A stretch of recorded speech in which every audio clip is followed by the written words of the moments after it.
Hmunphiah kan la a hei chi chia te kan akamo so hei Hmunphiah hei atam em hei Hmunphiah ma hei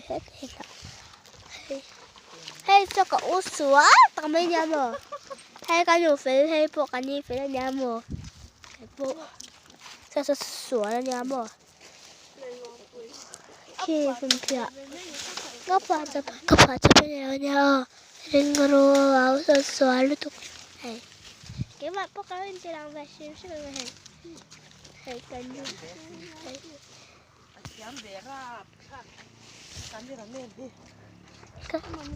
hay cần cần liệt rồi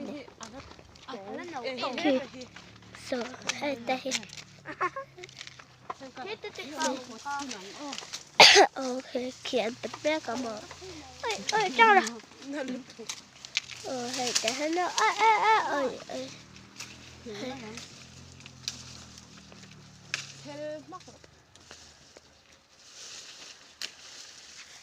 hay cái nó bắt cái lòng mà cái bé cả khi xem tìm khi lại khi em phải chờ thêm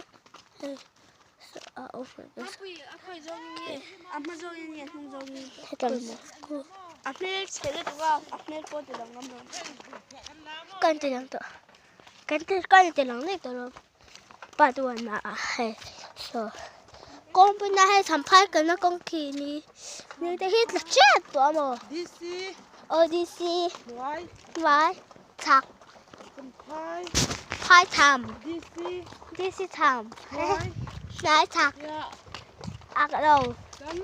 ấm lầu ôi trời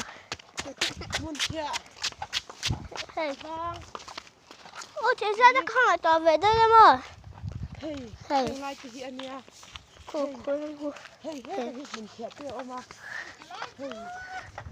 ôi xuân đấu bột nó tục ấy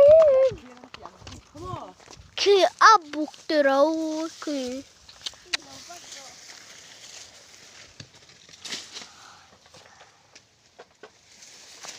hey, cái bộ tao mua ở tối ya. Hey, hey, ở tối em. Hey, bay su, cái đủ rồi. Hey, ném cái đòn tạ thái nó không hấp bay này lâu. Hey, xe lâu em đấy. Bay anh nè. Cái bay đi. Cái cắn tạ khô gì vậy? Mình cho con chờ cả hem. Con bị cái bà em nè. Hey, con bị cái bà lên thì về thao em hù. Hey, phải tôi mau có ham phá phải đâu. Cô kìa khu em kìa em ra mình mơ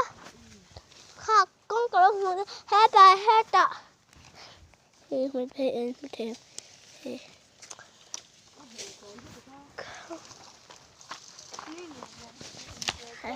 hey sao tạ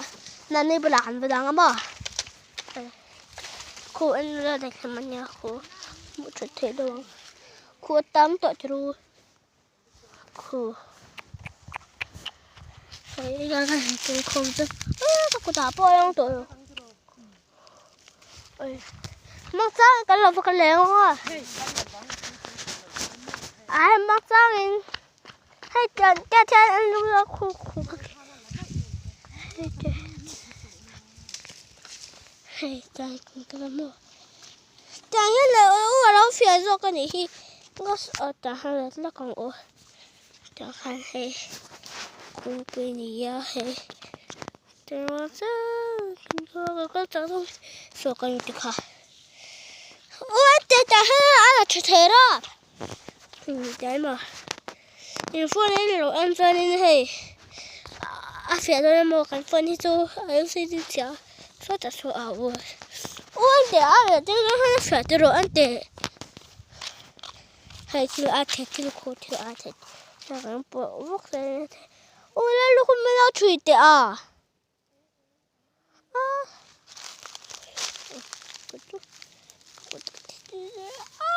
cô thì con cái mà giúp bom gì em cà phê nó bom mà giúp bom gì em một câu tiền giúp bom thôi được hả rồi vậy tụi nó vậy rồi à tùy kha ira rập bền rồi tụi bảy tụi nó ôm đó ai tôi sợ nó cái mẹ sợ tôi sợ hay sợ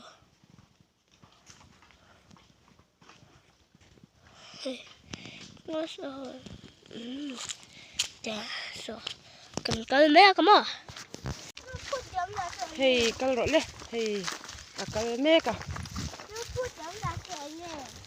hey phút ôm chạm rồi ta